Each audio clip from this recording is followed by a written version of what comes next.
Hi everyone, कैसे हो आप सभी लोग। आई होप आप लोग अच्छे होंगे। मैं हूं राहुल जायसवाल एंड स्वागत करता हूं आप सभी का एक बार फिर हमारे यूट्यूब चैनल JR ट्यूटोरियल्स में।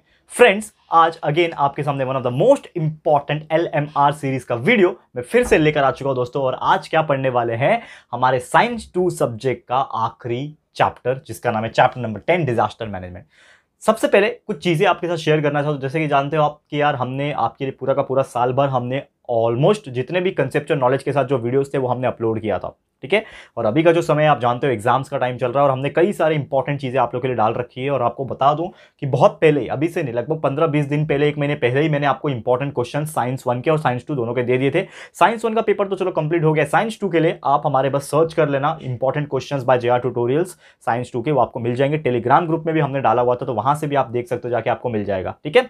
और इसी बीच यार दोस्तों, मैंने आपको बहुत बार बताया रिसेंट में, ठीक है, मेरी तबीयत उस तरीके से एक्टिव नहीं है और मेरे कुछ पर्सनल लेवल में बहुत सारे काम चल रहे हैं, तो उस वजह से मैं बहुत ज़्यादा बिजी हूँ। और आप लोग के लिए जो वीडियोस जितने डालने चाहिए थे उतने तो मैं डाल पा रहा हूँ, लेकिन मुझे और डालने थे, लेकिन मैं वो नहीं डाल पा रहा हूँ। तो प्लीज़ उस चीज़ के लिए माफ़ कर देना। लेकिन जो भी इंपॉर्टेंट चीज़ें हम सब डाल चुके हैं दोस्तों। आपको बता दूँ, हमने पूरा साल भर आपको रेगुलर लेक्चर्स तो पढ़ा के पूरा चैप्टर्स कंप्लीट कर दिया। हर एक के lecture by lecture videos upload किया। उसके बाद हमने वन शॉट तरीके से भी चैप्टर्स को पढ़ा दिया है, ठीक है। वन शॉट रिवीजन वीडियोस भी हमने डाले थे और LMR भी हम लोग डाल रहे हैं। मतलब 2-2 बार 3-3 बार हमने सब चीजें डाली है दोस्तों। बस आपको अच्छे से जाके पढ़ाई करना है, हमारे वीडियोस को सर्च करना है और जाके पढ़ाई करना है। बस इतना आप करते रहो। एग्जाम्स तो आपके अच्छे जा रहे हैं और बहुत सारे लोग का फीडबैक अच्छा आ रहा है, बहुत अच्छे जा रहे हैं एग्जाम्स, तो उम्मीद करता हूँ रिजल्ट भी उसी तरह बेहतरीन आएगा। लेकिन अभी बचा कुछ एग्जाम्स है, साइंस 2 का बचा है, उसके बाद हिस्ट्री, ज्योग्राफी, पॉलिटिकल साइंस है, ये सब चीजें हैं। और आपको बता दूं, हिस्ट्री, ठीक है ना, पॉलिटिकल साइंस और ज्योग्राफी, ये तीनों हमने पूरा का पूरा पढ़ाया आप लोग के लिए, पूरा साल भर पढ़ाया, ठीक है ना। किसी ने हिस्ट्री, ज्योग्राफी, पॉलिटिकल साइंस को पढ़ाया नहीं, हम लोग ने पूरा पढ़ाया दोस्तों। तो यहाँ पे मैं आपको वही बता रहा हूँ कि हमारे चैनल पे सब चीज़ अवेलेबल है, बस आपको थोड़ा सा एफर्ट लेके सर्च करना है। प्लेलिस्ट हमने क्रिएट किया हुआ है, वो प्लेलिस्ट में जाके ढूंढ लो और पढ़ाई करते रहो, जितना भी वीडियोस मैंने बनाया हुआ है, ठीक है। चलो, बाकी बातें बाद में होती रहेगी। और एक स्ट्रैटेजी वीडियो साइंस 2 का बनाया था कि कैसे आप लर्न करना है, कैसे बाकी चैप्टर्स पढ़ने हैं और कौन से क्वेश्चंस कैसे आते हैं, वो सभी चीजें एक स्ट्रैटेजी वीडियो में बनाया हुआ है। साइंस का स्ट्रैटेजी वीडियो है, जाके देख लेना अगर आपने नहीं देखा होगा तो, ठीक है। तो चलिए ये चैप्टर की शुरुआत करते हैं, डिजास्टर मैनेजमेंट। बहुत ही सुंदर और बहुत ही इजी चैप्टर, इसमें से भी बहुत सारे अच्छे अच्छे क्वेश्चंस पूछे जाते हैं। तो सबसे पहले हम लोग बात करेंगे डिजास्टर का मतलब क्या होता है। जैसे कभी भी कोई सडनली कुछ ऐसी घटना हो जाती है जिसके वजह से लाइफ एंड प्रॉपर्टी, ये दोनों का ही डैमेज हो सकता है, उसको हम लोग डिजास्टर बोलते हैं, ठीक है। जैसे हम लोग एक्सीडेंट ये वर्ड बोलते हैं, तो एक्सीडेंट का मतलब ये नहीं होता है कि सिर्फ आप रोड पे चलते चलते आपका एक्सीडेंट हो गया। एक्सीडेंट का मतलब होता है दुर्घटना। अब दुर्घटना मतलब कुछ भी हो सकता है, ठीक है ना, कि यार मेरे साथ एक हादसा हो गया, दैट इज ऑल्सो एक्सीडेंट, ठीक है ना। तो वो अलग चीज है। जितने भी मूवमेंट्स आपके लाइफ में होते हैं, पर्सनल लेवल पे भी होते हैं, वो भी आपके लिए एक एक्सीडेंट है, ठीक है ना।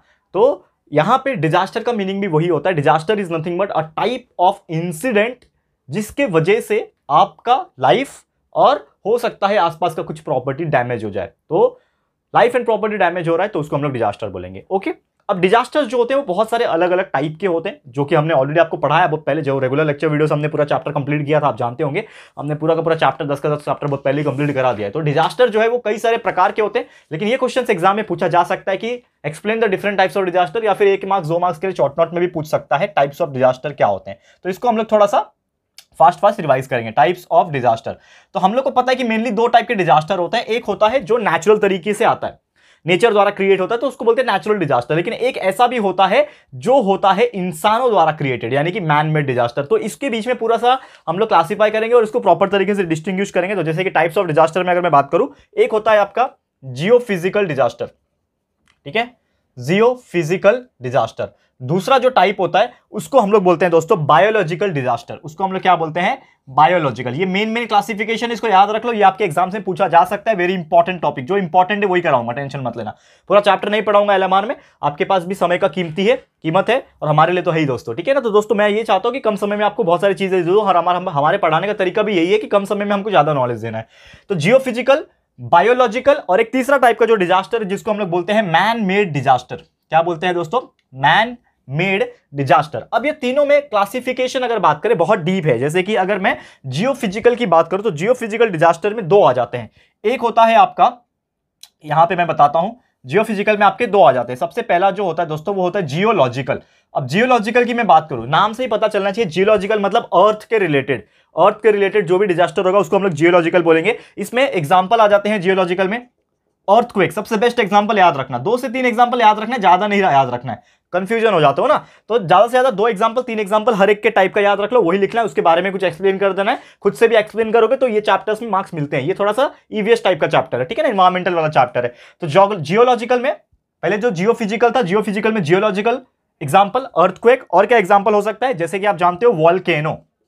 वॉल्केनो जो होता है वो भी जमीन से ही होता है, वॉल्केनिक इरप्शन, ज्वालामुखी फटना कैसे होता है, पूरा रीजन मैंने एक्सप्लेन किया था डिजास्टर मैनेजमेंट, जब ये चैप्टर मैंने पढ़ाया था, अभी भी वीडियोस होंगे, आप जाओ सर्च करो disaster management science 2 chapter by JR tutorials, आपको हमारे वीडियोस देखने मिल जाएंगे, लेक्चर बाय लेक्चर हमने पढ़ाया हुआ है, अच्छे से बस पढ़ते रहो आप, और कुछ नहीं बोलना चाहूंगा, ठीक है ना। उसके बाद वॉल्केनो हो गया, लैंडस्लाइड हो जाता है, पहाड़ सरक जाते हैं, जैसे मैं मनाली गया हुआ था अभी रिसेंट में, मतलब पिछले 6-7 महीने पहले गया था मनाली, तो पहाड़ सरक के गिर जाता है, पूरा पहाड़ नहीं, उसके कुछ टुकड़े नीचे गिर जाते हैं, पूरा रास्ता बन हो जाता है, उसको लैंडस्लाइड बोलते हैं, ठीक है ना। तो ये सभी चीज किसमें आ जाता है दोस्तों, ये आपके जियोलॉजिकल के अंदर आ जाता है। वैसे दूसरा जो होता है इसी कैटेगरी का, जिसको हम लोग बोलते हैं एटमॉस्फियरिक, ठीक है ना, एटमॉस्फियरिक डिजास्टर। तो पहला है जियोफिजिकल, जियोफिजिकल के कैटेगरी के अंदर ही जियोलॉजिकल डिजास्टर है, ठीक है, और उसके अंदर जियोलॉजिकल के अंदर कौन कौन से टाइप है, अर्थक्वेक हो सकता है, वॉल्केनो हो सकता है, लैंडस्लाइड हो सकता है, सुनामी हो सकता है, इस प्रकार से, ठीक है ना, सुनामी वगैरह आते हैं। लेकिन एटमॉस्फेयर की बात करें, इसके एग्जांपल्स की बात करें, मतलब हवा में होता है, वातावरण में हो रहा है, एटमॉस्फेयर में हो रहा है,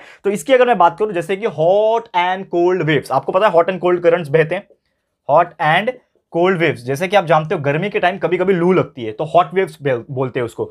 तो इतना गर्म गर्म हवा चलता है कि खासकर आप देखोगे ना, कुछ ऐसे जगह होते हैं जहां पे इतने गर्म हवा चलते हैं कि कुछ कुछ जो इंसान होते हैं या फिर जानवर होते हैं उनको बहुत तकलीफ हो जाती है, कभी कभी तो डेथ भी हो जाता है इसकी वजह से। और कोल्ड तो आप जानते ही हो, ठंडी के वजह से, कोल्ड करंट जब इतनी ठंडी लगती है, किसी के पास ढंग के कपड़े नहीं होते पहनने के लिए, ढंग के घर नहीं होते, तो बेचारे लोग ठंडी की वजह से, ठंडी के कोल्ड करंट वेव्स की वजह से यहाँ पे उनकी डेथ हो जाती है। तो ये भी एक तरीके से डिजास्टर हुआ ना, ठीक है। तो हॉट एंड कोल्ड वेव्स, ठीक है। फिर उसके बाद स्नोफॉल होता है, कभी कभी इतनी ज्यादा बर्फबारी हो जाती है कि बहुत सारे जानवर, पेड़ पौधे और इंसान को तकलीफ हो जाती है, बहुत ज्यादा प्रॉब्लम आ जाता है। फिर उसके बाद सूखा पड़ना, ड्रॉट होना, ठीक है, ये भी एटमॉस्फेरिक डिजास्टर है, ड्रॉट पड़ जाना, ठीक है ना। मीटेरॉइड होता है, मीटेरॉइड मतलब आप जानते हो, मतलब जो एस्ट्रॉइड्स वगैरह होते हैं या फिर मीटियोर्स जो होते हैं ना, वो टूट के गिरते हैं, ठीक है। तो मीटियोराइड से, ये बहुत रेयर फिनोमिनन है, पहली बात तो ये जल्दी होता नहीं है, लेकिन ये सभी चीजें तो आपको 2 से 3 याद रखना है। Hot and cold wave, snowfalls हो गया, ड्रॉट हो गया, ठीक है ना। हेल स्टॉर्म्स होता है, साइक्लोन्स वगैरह आते हैं, ये सब एटमॉस्फेयर्स में ही आते हैं ना, साइक्लोन्स हो गया, हेल स्टॉर्म्स हो गया, ठीक है ना। पत्थर वाले जो बारिश होते हैं,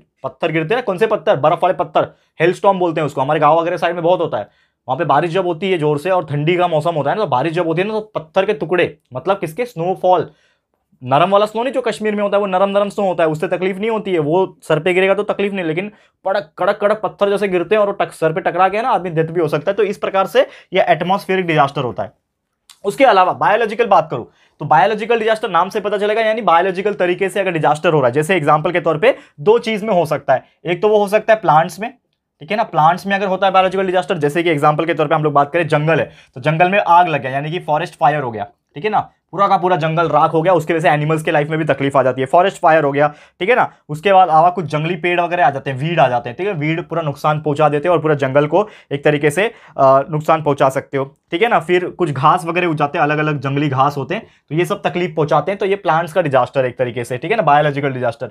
उसके अलावा एनिमल्स लाइफ को भी डिजास्टर की वजह से तकलीफ होती है। कौन कौन से एनिमल डिजास्टर है जो बायोलॉजिकल डिजास्टर में आ जाते हैं, जैसे कि एग्जाम्पल के तौर पर यहाँ पे बात करें, कुछ वायरस आ गए, आपको पता है ना, एक वायरस अभी भी चल रहा है, खत्म नहीं हुआ है, दुनिया से गया नहीं है कोविड नाम का, वो डेंजरस वायरस है। तो ये क्या है कि एनिमल ही है ना, एनिमल्स के कैटेगरी में आ जाता है, ठीक है। तो वायरस हो गया, कुछ बैक्टीरियाज हो गए, ये सभी अलग अलग चीजों से बीमारियां क्रिएट करते हैं। क्योंकि हमने जो पैंडेमिक घोषित किया था कोविड-19 को, pandemic is nothing but a disaster, it was A and it is A type of disaster, क्योंकि वो चीज था और अभी भी है और शायद आगे भी चलेगा, ठीक है ना। बहुत सारे लोग अभी भी देखोगे तो हर दिन कोई ना कोई यहाँ पे उनकी डेथ हो ही रही है because of Covid and because of so many virus. And सिर्फ कोविड नहीं है, there were so many virus जो हमने सुना है, इतने सारे वायरस थे, उसके वजह से कई सारी बीमारियां हुई, लेकिन ये थोड़ा वायरस खतरनाक था क्योंकि बहुत ज्यादा फैलता है। लेकिन इबोला, ठीक है ना, ऐसे कई सारे वायरस के नाम हमने सुने हुए हैं, जो कि क्या एक तरीके से एनिमल ही है ना, virus is nothing but animal. तो ये भी क्या है, एक तरीके से क्या है, डिजास्टर हो जाता है। प्लेग फैला था और भी बहुत सारे पॉइजनस एनिमल्स कैटेगरीज में आ जाते हैं। तो ये हो गया। अब तीसरा है कैटेगरी मैनमेड डिजास्टर, इंसानों द्वारा क्रिएट किया हुआ डिजास्टर। अब जैसे कि इसमें अगर बात करोगे तो 2 चीज है, एक तो होता है अननोन रीजन की वजह से, मतलब इसका रीजन पता ही नहीं है, एक होता है अननोन रीजन, इसका रीजन पता नहीं। जैसे कि अगर बात करें गलती से कुछ गैस लीक हो गया, ठीक है ना, इंसानों की गलती से कुछ गैस लीक हो गया, जैसे कि आप जानते हो Bhopal gas tragedy, Bhopal gas tragedy, लगभग 1985 के आसपास कुछ इवेंट हुआ था, एक देख लेना, सर्च कर लेना। तो एक ऐसा घटना हुआ था जिसमें एक कंपनी थी, बहुत बड़ी केमिकल की फैक्ट्री थी, उसमें आइसोमिथाइल साइनाइड ऐसा कुछ तो एक शायद गैस था, बहुत खतरनाक गैस था। मतलब आई एम नॉट श्योर कि आइसोमिथाइल साइनाइड था कि नहीं, मतलब मैंने सुना है, ठीक है ना, मैंने थोड़ा सा स्टडी किया था इसके ऊपर। तो गैस लीक हो गया एंड वो लीक ऐसा हुआ कि रातों रात मतलब हजारों लोग मर गए वो गैस को स्मेल करके। तो ये क्या है, इंसान की गलती द्वारा हुआ है, लेकिन रीजन अननोन है, कैसे हुआ वो पता नहीं, लेकिन गलती से हुआ। तो अननोन रीजन से पॉइजनस गैस जो है वो लीक हो जाना हो गया, ठीक है ना। कभी कभी एटॉमिक टेस्ट किया जाता है, ठीक है ना, एटॉमिक बॉम्ब के लिए एटॉमिक टेस्ट किया जाता है, तो उसका रेडिएशंस वगैरह कॉज करता है, तो ये भी रीजन अननोन है। कभी बाई चांस एक्सीडेंट हो गया, तो ये चीज की वजह से भी डिजास्टर एक तरीके से। और उसके बाद अननोन के बाद एक और जो आ जाता है, जो कि होता है दोस्तों इंटरनेशनल, ठीक है ना, इंटरनेशनल डिजास्टर। अब इंटरनेशनल डिजास्टर क्या होता है, जैसे कि एक चल रहा है अभी इंटरनेशनल डिजास्टर, अभी अभी चल रहा है दोस्तों। यहाँ पे जो मैं वीडियो बना रहा हूँ इसी टाइम पे मैं अगर काउंट करूँ तो लगभग 20-25 दिन के ऊपर हो गए। और आपको पता है कि दो देश है, रशिया एंड यूक्रेन, ये दोनों के बीच में बहुत खतरनाक वाला लड़ाई चल रहा है, वॉर। तो सबसे बड़ा रीजन इंटरनेशनल डिजास्टर का वो है लड़ाई झगड़ा, वॉर। जैसे वर्ल्ड वॉर हुआ था, तो world war is nothing but a disaster. There were so many people who lost their lives and there are so many countries who lost their properties and बहुत पैसा उनका नुकसान हुआ, ठीक है ना। आप सोचो यार, मतलब इतना पब्लिक प्रॉपर्टी बना हुआ, सब डैमेज है, इधर से बॉम्ब गिर रहा है, इधर से वो हो रहा है, तो सब तो डैमेज ही हो रहा है ना। और पूरा ब्रिज टूट जाएगा, एयरपोर्ट टूट जाएगा, रेलवे स्टेशन टूट जाएगा, इतने करोड़ों करोड़ों से बनता है वो, सब टूट जाएगा। तो पब्लिक का तो जान जा ही रहा है, लेकिन प्रॉपर्टी भी जा रहा है। तो ये भी एक तरीके से डिजास्टर, और ये ज्यादा खतरनाक डिजास्टर है, ठीक है ना। वॉर की अगर मैं बात करूँ तो वॉर हो गया, ठीक है ना। टेररिस्ट एक्टिविटीज हो गए, ठीक है ना, टेररिस्ट एक्टिविटीज हो गई, इसकी वजह से बहुत प्रॉब्लम हो जाता है, बॉम्ब ब्लास्ट वगैरह हो जाता है, ठीक है ना। तो ये सभी जो चीजें हैं, ठीक है, ये सब क्या है, एक इंटरनेशनल तरीके से चीजें होती है, ठीक है। टेररिज्म हो गया, रेप्स हो रहे हैं आजकल, ठीक है, इसको भी हम लोग डिजास्टर मानते हैं एक तरीके से। रेप्स हो रहे हैं, चाइल्ड लेबर किया जाता है, तो there are so many manmade disaster which are occurring nowadays. तो this topic is very important, इसको आप अच्छे से याद कर लो, लर्न कर लो। इसके लिए मैंने ज्यादा इसको डिटेल में पढ़ाया, ठीक है, ये इंपॉर्टेंट है। हो सकता है ये क्वेश्चंस पूछ ले, explain the types of disaster, या फिर अलग अलग तरीके से आपको कोरिलेशन में, या फिर जो एक मार्क्स के क्वेश्चन है ना, उसमें अलग अलग तरीके से पूछा जा सकता है। इसको अच्छे से लर्न कर लेना, ठीक है। चलो अब जाते हैं हम लोग हमारे अगले टॉपिक पे। उम्मीद करता हूं कि आपको ये चीज समझ में आ गया होगा। हम लोग पूरा एफर्ट लगा रहे हैं दोस्तों आप लोग के लिए, जितना भी मेरे से हो पा रहा है मैं एफर्ट लगा रहा हूं। तो ये आप लोग की भी जिम्मेदारी है दोस्तों कि आप हमारे एफर्ट्स का बिल्कुल फायदा उठाएं और जरूर से अच्छे से मार्क्स लेकर आए, ठीक है। और आपके लिए साल भर मेहनत किया है दोस्तों, पूरा लॉकडाउन के टाइम से ही मेहनत किया है, तो उस चीज़ के लिए भी अच्छे से पढ़ाई करते रहना दोस्तों, कि आपके राहुल सर ने पूरा साल भर हमको मेहनत करके पढ़ाया। अब हमारी बारी है कि राहुल सर का पढ़ाया हुआ अच्छे से पढ़ना और उसके वजह से अच्छे मार्क्स लेकर आना। बस यही करता ना दोस्तों, यही चीज़ मेरे को सुनना है बस आप लोग से मुँह से कि यार सर हमारा पेपर बहुत अच्छा गया और हमारे रिजल्ट्स बहुत अच्छे आएंगे। क्योंकि यार जो खुशी मुझे होगी ना, मुझे ऐसा लगेगा कि यार मैंने साल भर की जो मेहनत है ना मेरी सफल होगी, मुझे ऐसा महसूस होगा। तो जरूर से यार अच्छे से पेपर लिखना, अच्छे से पढ़ाई करते रहना, बस इतना ही मैं बोलना चाहूंगा, ठीक है। चलो आगे बढ़ते हैं, अगले टॉपिक पे जाते हैं। ये तो डिजास्टर का आपको समझ में आ गया। अब इसका इफेक्ट क्या हो सकता है, इफेक्ट्स क्या हो सकता है। जैसे इफेक्ट्स की बात करूं, डिजास्टर जो होता है ना ये बहुत ज्यादा इफेक्टिव होता है। जैसे कि समझ लो कि अगर मैनमेड भी हो रहा है या फिर नेचुरल हो रहा है, तो इसके वजह से सबसे ज्यादा तो नुकसान लाइफ को हो जाता है, दूसरा प्रॉपर्टी को हो जाता है, और तीसरा जो भी बनाया बनाया जो इंफ्रास्ट्रक्चर जो होता है ना वो पूरा अस्त व्यस्त हो जाता है। इंफ्रास्ट्रक्चर मतलब क्या, आपके railways, dams, bridges, skyscrapers, buildings, ठीक है ना, airports, there are so many things जो कि डैमेज हो सकता है। तो इसके से बहुत ज्यादा इफेक्ट आ जाता है। खासकर अगर मैं बात करूं, समझ लो फॉरेस्ट फायर होता है, जैसे जंगल में आग लग जाती है, अमेजोन में आग लगी थी, आपको पता है आधा से ज्यादा अमेजोन जल गया था। तो अभी फॉरेस्ट फायर हो रहा है, तो मतलब पेड़ पौधे तो नष्ट हो रहे हैं, लेकिन साथ में एनिमल्स जो है उनकी लाइफ भी जा रही है। तो ये भी बहुत ज्यादा सोचने वाली बात है। मतलब there are so many incident which are occurring and these are some effects. And आप अगर इसको अपने मन से भी लिखोगे ना कुछ, कि ये चैप्टर्स जो है ना ईवीएस वाले, इसको थोड़ा अपने मन से भी सोच के कंसेप्ट के हिसाब से जब लिखोगे ना, तो बहुत इजीली समझ में आता है। मतलब ऐसा कुछ है नहीं, बहुत इजीली समझ में आता है और बहुत अच्छी तरीके से समझ में आता है। तो इफेक्ट आप लिख सकते हो, कोई परेशानी नहीं है। यहाँ पे मैंने आपको थोड़ा थोड़ा हिंट दे दिया, लेकिन अच्छे से पढ़ाई करते रहो। And effect is also important, जैसे मैंने बोला जो जो इंपॉर्टेंट है वही सिर्फ करा रहा हूं मैं। तो इफेक्ट ऑफ डिजास्टर, ये यहाँ पे क्वेश्चन पूछ सकता है, what are the effects of disaster, write two effects of disaster, ऐसा क्वेश्चन कुछ पूछे जा सकते हैं। इसको आप जरूर से कर लेना, ठीक है। चलो आगे बढ़ जाते हैं हम लोग, हमारे जाते हैं अगले टॉपिक के ऊपर।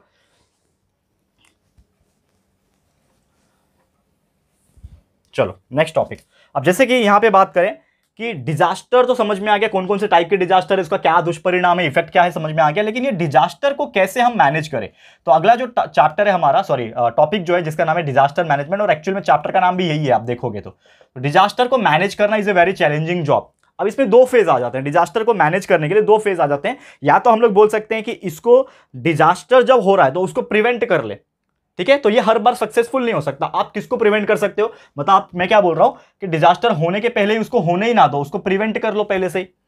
तो हमें एक टाइम पे अगर मैं सोचूं कि हमने इतना सारा टाइप ऑफ डिजास्टर पढ़ा, तो उसमें से कुछ डिजास्टर को तो चलो मैं प्रिवेंट कर सकता हूं, रोक सकता हूं, जैसे कि मैन मेड डिजास्टर की गलती ना हो मुझसे, ठीक है, मैं रोक लूं, कुछ टेररिस्ट एक्टिविटी है उसको भी रोक लूं तो डिजास्टर ना हो पाए, एक्सीडेंट्स ना हो उसके लिए मैं गाड़ी संभाल के चलाऊं, और भी there are so many things, वो चीज ना हो, तो वो हम लोग कंट्रोल कर सकते हैं। लेकिन what about the natural disaster, we can't control the natural disaster. जैसे कि सुनामी, अर्थक्वेक को हम लोग कंट्रोल नहीं कर सकते, हम लोग प्रिडिक्ट कर सकते हैं, we can like rectify and predict कि हाँ ये चीज होने वाला है, उस हिसाब से हम लोग थोड़ा बहुत प्रिवेंशन कर सकते हैं। तो या तो मैं प्रिवेंशन कर लूं, या फिर उसके बाद मतलब अगर वो डिजास्टर हो जाता है तो उसको मैं प्रॉपर तरीके से मैनेज करूं, सो दैट जो भी लाइफ लॉस हुआ है या फिर प्रॉपर्टी लॉस हुआ है वो कम से कम हो, उसका जो इफेक्ट हो वो कम से कम हो। इस प्रकार से मैं इसको मैनेज कर सकता हूं, ठीक है। तो मेन ऑब्जेक्टिव क्या है, ये बहुत ज्यादा इंपॉर्टेंट क्वेश्चन है। ऑब्जेक्टिव भी कभी कभी पूछता है, what are the objective of the disaster management, ठीक है ना, ये क्वेश्चन पूछता है, वेरी इंपॉर्टेंट बोथ क्वेश्चन, ठीक है। ऑब्जेक्टिव भी पूछता है डिजास्टर मैनेजमेंट का, तो जैसे एग्जांपल के तौर पे कि मेन हमारा मकसद यही रहता है कि हम क्या करें, इंसानों की लाइफ बचाए, ह्यूमन जो लाइफ है हमारे लिए उसको हम लोग कैसे भी करके बचाए। अगर ह्यूमन लाइफ को हम बचा पा रहे हैं, सेव कर पा रहे हैं, तो हमने बहुत बड़ा जंग जीत लिया, क्योंकि हम प्रॉपर्टीज को तो एक बार फिर से बना सकते हैं, पैसा जमा करके कुछ भी कर सकते हैं, लेकिन life is very important, that's why we have to save human life, ठीक है ना, जो उसके वजह से सफर कर रहे हैं खासकर। उसके बाद एसेंशियल जो कॉमोडिटीज होती हैं, एसेंशियल कॉमोडिटीज, इसका मतलब क्या होता है, जो जरूरतमंद की सामान होती है, जैसे खाना पीने का सामान हो गया, पानी हो गया, इस प्रकार से एसेंशियल कॉमोडिटीज को फुलफिल करना, वो सब चीज हो गया। ह्यूमन लाइफ को वापस से रास्ते पे लाना, वापस से रिकवर करना, ठीक है ना, ये सब चीजें हो गया, रिस्टोर करना, ठीक है ना। फिर जो विक्टिम्स होते हैं, यानी कि जो डिजास्टर उन्होंने देखा है, तो कभी कभी वो लोग का दिल भी बैठ जाता है कि हमने सुनामी देखा, मतलब वो लोग को रिहैबिलिटेशन करना, यानी कि एक तरीके से वापस से सब चीजें समझाना, बोलते हैं ना, वो सभी चीजें करना एक बहुत ज्यादा इंपॉर्टेंट होती है, रिहैबिलिटेट करना। तो ये सभी चीज आ जाता है किसके अंदर, ऑब्जेक्टिव। मेन मकसद क्या है हमारा, ठीक है ना, कि लोग शॉक में अगर हैं, जैसे कि टेंशन में है, शॉक में है कि सब चीज उनका खत्म हो गया है, तो उनको प्रिजर्व करना, उनको समझाना और उनको प्रॉपर तरीके से वापस से जिंदगी जीने के लिए बोलना। तो ये सब आ जाता है किसके अंदर, इफेक्ट के अंदर आ जाता है, ठीक है। अब डिजास्टर मैनेजमेंट की बात हो रही है, तो जनरली जो डिजास्टर मैनेजमेंट किया जाता है वो भी दो तरीके से किया जाता है। ये जो डिजास्टर मैनेजमेंट होता है वो या तो हम प्री लेवल पे कर सकते हैं, यानी कि अगर हम डिजास्टर के पहले ही कुछ चीजें सोच लें तो वो हो सकता है, या तो हम लोग पोस्ट लेवल पे कर सकते हैं। तो generally there are two types, that is pre disaster management, एक होता है प्री डिजास्टर मैनेजमेंट, ठीक है, और दूसरा क्या होता है, पोस्ट डिजास्टर मैनेजमेंट। क्या होता है, पोस्ट डिजास्टर मैनेजमेंट। इन दोनों को समझो पहले ध्यान से, क्या क्या चीजें हम कर सकते हैं। कभी कभी क्वेश्चंस बहुत ज्यादा अच्छे तरीके से पूछता है ये दोनों टॉपिक के ऊपर। तो प्री डिजास्टर मतलब डिजास्टर आने के बहुत पहले, जैसे कि एग्जांपल के तौर पे हम लोग क्या कर सकते हैं, अगर मुझे पता चल गया, मतलब मैं क्या करूंगा, इंफॉर्मेशन को पहले ही कलेक्ट करें, कलेक्शन ऑफ इंफॉर्मेशन, मतलब अगर मैं बहुत पहले मेरा इंफॉर्मेशन को मैंने कलेक्ट कर दिया कि अगर चलो सुनामी आने वाला है, जैसे जापान वगैरह में क्या होता है ना कि अर्थक्वेक आता है, तो उसके बाद अगर 7-8 के रिक्टर स्केल के ऊपर मैग्नीट्यूड अगर होता है अर्थक्वेक का, तो सबसे ज्यादा चांसेस होता है कि सुनामी भी आ सकता है, because Japan is surrounded by water only, ठीक है ना, सी से घिरा हुआ है, तो वहां पे सबसे ज्यादा सुनामी आता है जापान के अंदर, टेक्टोनिक प्लेट्स उसके बहुत हिलते जुलते हैं। तो यहाँ पे अगर मैं इंफॉर्मेशन रखूंगा कि अगर सुनामी आता है उसके बाद मुझे क्या स्टेप लेना है, तो वो मैं इंफॉर्मेशन कलेक्ट कर सकता हूं, क्योंकि हमें पता है आने वाला है, तो हम उसके लिए पहले से तैयार रहेंगे, हम डट के मुकाबला करेंगे उस चीज का। तो ये हो गया कलेक्शन लेना, इंफॉर्मेशन लेना, ठीक है ना। फिर मैप्स वगैरह का इस्तेमाल करना कि किस प्रकार से सब चीजें मैनेज होगी, मैप्स किस कहाँ पे कौन कितना ज्यादा प्रभाव आने वाला है, कितना ज्यादा इंपैक्ट किधर पे आने वाला है, तो ये सभी चीज देखना। प्रॉपर ट्रेनिंग प्रोवाइड करना, कुछ लोग होंगे, जो लोग होंगे उनको ट्रेनिंग प्रोवाइड करना कि आप अगर कुछ चीजें होती है डिजास्टर में, जैसे सुनामी आ रही है, अर्थक्वेक आ रही है, तो आप उस सिचुएशन को कैसे टैकल कर सकते हो। जैसे कि आपको मैंने बताया था कि अर्थक्वेक वगैरह जब होता है तो हम क्या करते हैं, बिल्डिंग में ऐसी जगह जो होती है जो एकदम मजबूत हो, वहां पे छुप जाते हैं। कोई टेबल वगैरह आपके घर में है तो टेबल के नीचे आप छुप जाओ, ठीक है ना। कोई कोना जो है दोस्तों वहां पे छुप जाओ, ठीक है ना। कभी भी कोई स्लैब के नीचे मत खड़े होना, या फिर कोई पेड़ के नीचे खड़े मत होना, आप ओपन फील्ड में खड़े हो जाना। इस प्रकार से चीजें हमने बताई थी। तो ये क्या है, ये सिखाया जाता है, ये ट्रेनिंग दिया जाता है, ये प्री डिजास्टर कर सकते हैं। ऐसा नहीं ना अर्थक्वेक आ रहा है, ए तेरे को बोला था ना उधर करना, ऐसा नहीं, पहले ही पता होना चाहिए। एज ए इंडिविजुअल मैंने पढ़ाई की तो मुझे पता है कि अर्थक्वेक अगर आता है तो मुझे क्या करना चाहिए, तो वो मेरे को ट्रेनिंग मिला है क्योंकि मैंने पढ़ाई की उस चीज की, यानी कि हमने ये सब चीज पढ़ा है ना ईवीएस, आप लोग भी पढ़ लिया। आज मैं आपको समझा रहा हूं कि कभी भी ऐसा अपने घर में होता है तो आप बेड के नीचे आ जाओ, टेबल के नीचे आ जाओ, डाइनिंग टेबल के नीचे आ जाओ, छुप जाओ, ताकि आपका छत अगर टूटता है और आपके ऊपर गिरेगा तो आपको डैमेज नहीं होगा। आपका जो वो जो होगा बेड जो होगा या फिर जो डाइनिंग टेबल होगा वो मोटे लकड़े का होता है, तो वो टूटने के चांसेस कम होते हैं, तो वो आपको बचा लेगा एक टाइम पे, मतलब सीवियर इंजरी से बचा लेगा। इंजरी तो होगा फिर भी थोड़ा बहुत, लेकिन सीवियर इंजरी से बचा लेगा, चोट से बचा लेगा। इस प्रकार से कर सकते हो, ठीक है। तो ये हो गया। फिर अवेयरनेस क्रिएट करना, जितना हो सके हम लोग अवेयरनेस लोगों तक पहुंचाएंगे, कि क्या क्या चीजें हैं, अवेयरनेस क्रिएट करना। फिर अगर मैं बात करूं पोस्ट डिजास्टर की, मतलब हम डिजास्टर होने के बाद अगर हो जाता है तो फिर क्या कर सकते हैं, सबसे इंपॉर्टेंट चीज होता है कि उनको प्रॉपर तरीके से ट्रीटमेंट देना, कि अगर जिनको भी चोट लगी है, इंजरी हुई है, तो उसको ट्रीटमेंट प्रोवाइड करना, ठीक है ना, जितना भी नेसेसरी हेल्प हो सके हम उनको क्या करेंगे, हेल्प करेंगे, जितना भी हेल्प हो सके हम उसको हेल्प प्रोवाइड करेंगे। ये चीज हम लोग कर सकते हैं। फर्स्ट एड प्रोवाइड करना, फर्स्ट एड का एक टॉपिक अलग से भी पूछता है, मैं आपको अभी एक्सप्लेन करूंगा। फर्स्ट एड प्रोवाइड करना, ठीक है, जिनको सीरियस इंजरी है उनको हॉस्पिटलाइज करना, ठीक है ना, कैंप्स लगाना, कैंप लगाओगे, वहां पे राशन बांटना, मतलब जो लोग भूखे हैं उनको एसेंशियल कॉमोडिटीज होते हैं, इतने सारी चीजें आप मैं गिनूंगा तो बहुत थक जाओगे। पर आपके क्वेश्चन 2 मार्क्स के लिए आता है तो 4-4 पॉइंट इनफ हो गया। अगर आपका 2 मार्क्स का क्वेश्चन आ रहा है तो कभी भी मार्क्स के हिसाब से लिखना। बहुत सारे लोग क्या करते हैं, 2 ही मार्क्स का पूछता है लेकिन 2-2 पेज भर के आते हैं, सोचते हैं कि फुल मार्क्स मिलेगा। आप अगर 2 मार्क्स के लिए पूछा है तो 4-4 पॉइंट भी लिख के आओ तो भी आपको 2 में से 2 ही मिलेगा, या फिर 4 पेज भी लिख के आओ तो भी आपको 2 में से 2 ही मिलेगा, ठीक है। तो वक्त का कीमत का एक डिसाइड करो कि यार मेरे को 2 मार्क्स के लिए पूछा है तो मैं इसमें इतना ही टाइम दूंगा, 10 मिनट ही दूंगा, 10 मिनट में 4 पॉइंट लिखूंगा, मेरे को 2 मार्क्स मिल जाएंगे, आगे बढ़ते हैं। नहीं तो हमारा पेपर भी छूट जाता है और हमारा कंप्लीट नहीं हो पाता और हम लोग बोलते हैं कि यार पेपर तो भर भर के आया। ऐसा नहीं होता दोस्तों, सिस्टमैटिक चीजें करने का, ठीक है ना, हमेशा डिजास्टर के लिए प्रिपेयर रहना। पोस्ट डिजास्टर मैनेजमेंट हो गया, ठीक है ना, हेल्प मटेरियल के हिसाब से प्रोवाइड करना, किसी को रोटी की जरूरत है, किसी को कपड़े की जरूरत है, किसी को मकान की जरूरत है, उस हिसाब से जो एल्डर्स लोग हैं उनको अलग तरीके से मदद करना, उसको लेके जाना, ये सभी चीज कुल मिला के किसमें आ जाता है, पूरा डिजास्टर मैनेजमेंट के अंदर आ जाता है। क्लियर है? तो उम्मीद करता हूं कि ये चीज आपको समझ में आ गया होगा। अब डिजास्टर मैनेजमेंट जो होता है ना, उसका एक पर्टिकुलर स्ट्रक्चर अथॉरिटी है, तो मैं ये आपको बता दूंगा। इसका स्ट्रक्चरल अथॉरिटी का एक फ्लो चार्ट है, आपके बुक में आप देखोगे तो ये जरूर से कर लेना, ये बहुत इंपॉर्टेंट है, ठीक है। स्ट्रक्चरल अथॉरिटी किसकी बात कर रहा हूं मैं, डिजास्टर मैनेजमेंट की। स्ट्रक्चरल अथॉरिटी डिजास्टर मैनेजमेंट, ये आपके बुक में ही आपको मिल जाएगा, ठीक है ना। और अगर आप देखोगे तो पूरा का पूरा फ्लो चार्ट बनाया हुआ है, जिसमें आपका कि नेशनल डिजास्टर जो होता है, मैनेजमेंट अथॉरिटी जो होती है वो किसके अंडर में आ जाती है, प्राइम मिनिस्टर के अंडर में आ जाती है। मतलब चेयरपर्सन कौन होता है उनका, वो होता है, ठीक है ना। स्टेट का भी चेयरपर्सन कौन होता है, चीफ मिनिस्टर। जैसे पूरे नेशन के लिए प्राइम मिनिस्टर मेन है, वैसे स्टेट के लिए चीफ मिनिस्टर मेन है। तो ये जो भी डिपार्टमेंट होता है, जैसे कि आपको पता है एसडीआरएफ होता है, state department rescue force, NDRF होते हैं, नेशनल डिजास्टर रेस्क्यू फोर्स, इस प्रकार से फोर्सेस होते हैं, तो वो सबको लीड कौन करते हैं। तो इसका एक पूरा फ्लो चार्ट है दोस्तों, ये वेरी इंपॉर्टेंट क्वेश्चन है, फ्लो चार्ट्स में पूछा जाएगा, तो आप लोग इसको अच्छे से प्रैक्टिस कर लेना, मैं अभी से बता दे रहा हूं। और ऑलरेडी मैंने आपको जब इंपॉर्टेंट क्वेश्चन दिए थे तो उसमें बताया था, तो ये पूरा अच्छे से प्रैक्टिस कर लेना। ये जितने भी अथॉरिटी वाली चीजें हैं ना, structural authority, national disaster rescue force हो गया, एनडीआरएफ जिसको बोलते हैं, या फिर स्टेट डिजास्टर रेस्क्यू फोर्स हो गया, एसडीआरएफ बोलते हैं, ये दोनों का अच्छे से प्रैक्टिस कर लेना, ठीक है। अब बात करेंगे हम लोग फर्स्ट एड की, तो इसको मैं रफ कर लेता हूं। फर्स्ट एड, ये भी क्वेश्चन 1 मार्क्स के लिए, 2 मार्क्स के लिए पूछता है, बहुत इंपॉर्टेंट, फटाफट से इसको देख लेते हैं, ठीक है। अभी मैं इसको रफ कर रहा हूं।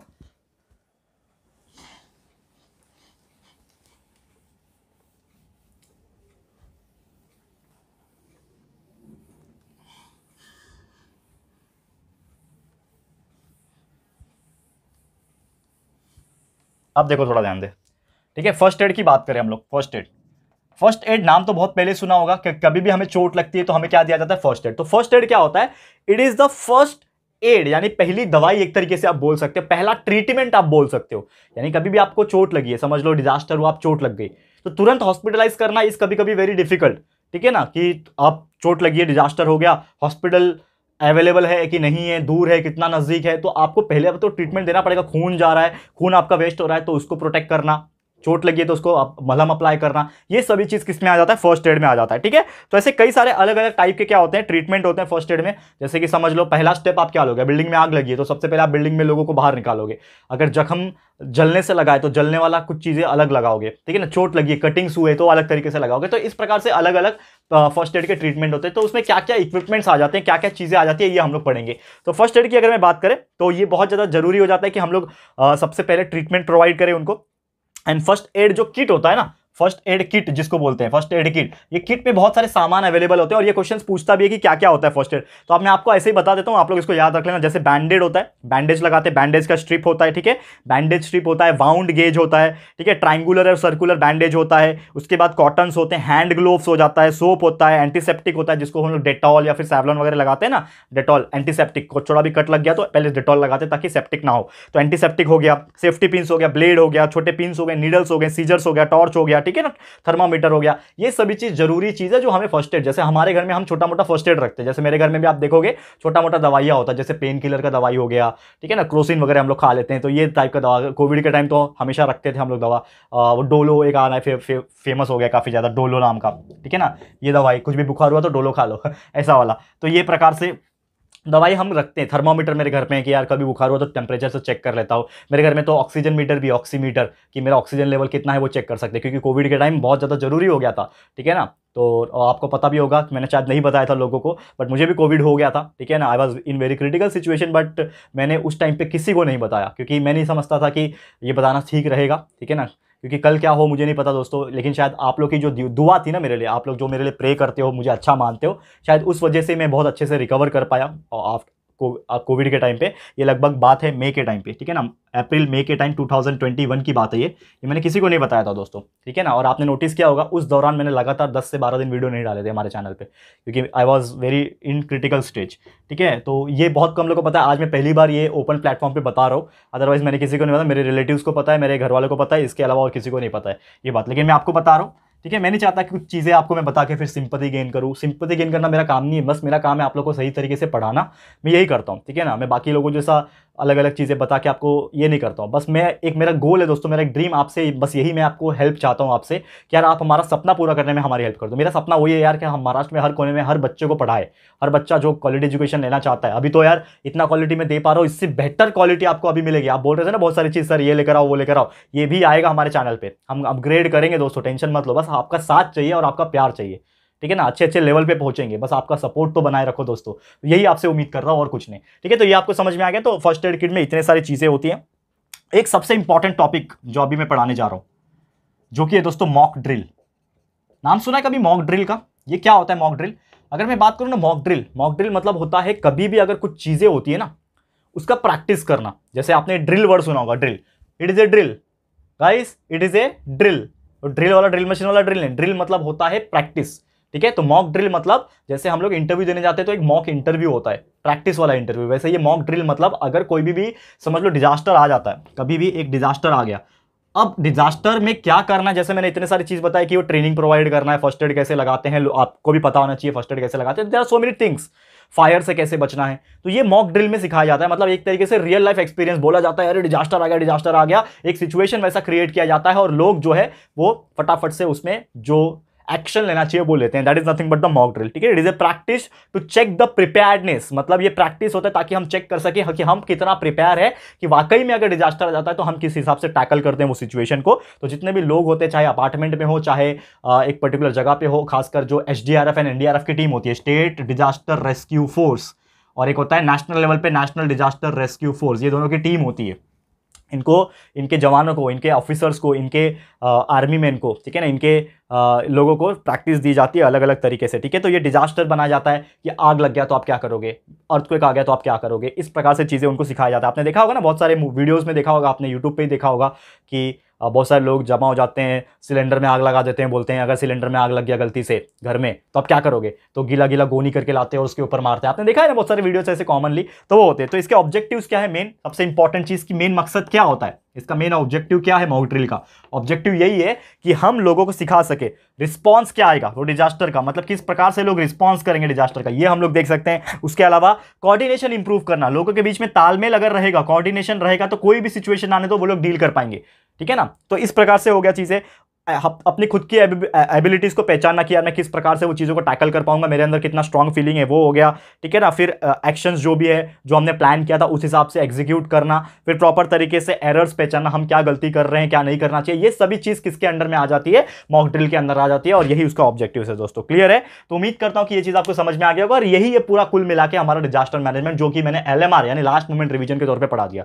तो देखा जाए तो ऑलमोस्ट मैंने सब पार्ट कवर कर दिया, जो मुझे लगा कि यार इंपॉर्टेंट है, ये एग्जाम में आपको पूछ सकता है इस चैप्टर में से, मैंने ये चीज कंप्लीट करा दिया। और इसके पहले बाकी हर चैप्टर कंप्लीट हो चुका है, चाहे 1 हो, 2 हो, 3 हो, 4, 5, 6, 7, 8, 9 तक हो गया था। आज हमारा 10वां भी मैंने कंप्लीट करा दिया, यानी पूरा का पूरा 10 का 10 चैप्टर हमने 3-3 बार पढ़ाया हुआ है। Regular lecture video, one shot video, LMR video, इस तरीके से पढ़ाया हुआ है। अब जाके देखो, बहुत बेहतरीन तरीके से पढ़ाया हुआ है। जितना भी हो सक रहा है हम बना रहे हैं आपके लिए रिसेंट में, लास्ट में, लेकिन पहले से जो चीज प्रेजेंट है उसके ऊपर भी फोकस करो, क्योंकि उसमें भी एनर्जी उतनी ही थी और वो भी आपके लिए इक्वली इंपॉर्टेंट है, उससे ज्यादा इंपॉर्टेंट है बल्कि, क्योंकि उसमें कंसेप्ट जो दिया हो ना वो कहीं नहीं मिलेगा, इतना बेहतरीन दिया हुआ है। ठीक है, चलो आज के लिए इतना ही। LMR वीडियो समाप्त होता है, इसी प्रकार हमारा पूरा चैप्टर कंप्लीट होता है, पूरा सिलेबस कंप्लीट होता है, और पूरा हमारा जो भी चीजें हमने देनी थी आपको दे दी। ठीक है, और भी ऐसे कई जो भी चीज लगेगी हमको, हम आपको देते रहेंगे, बस हमारे साथ बने रहना और प्यार दिखाते रहना। तो आज के लिए इतना ही। ये वीडियो आपको कैसा लगा प्लीज हमें कमेंट करके बताना। वीडियो पसंद आया, अच्छा लगा दोस्तों तो प्लीज वीडियो को लाइक कर देना दोस्तों, और अपने दोस्तों के साथ शेयर कर सकते हो। जितना हो सके शेयर करो। और फर्स्ट टाइम आए हो हमारे चैनल पे, अभी तक हमारे चैनल को सब्सक्राइब नहीं किया है तो फटाफट से हमारे चैनल को सब्सक्राइब कर देना। बाजू में एक बेल आइकन होता है, उसको प्रेस कर देना, ताकि फ्यूचर में हम कभी भी कोई भी वीडियोस को अपलोड करेंगे तो आप लोग को नोटिफिकेशन मिलती रहेगी। ठीक है फ्रेंड्स, तो मिलते हैं हमारे अगले वीडियो में। यह वीडियो देखने के लिए thank you and good bye.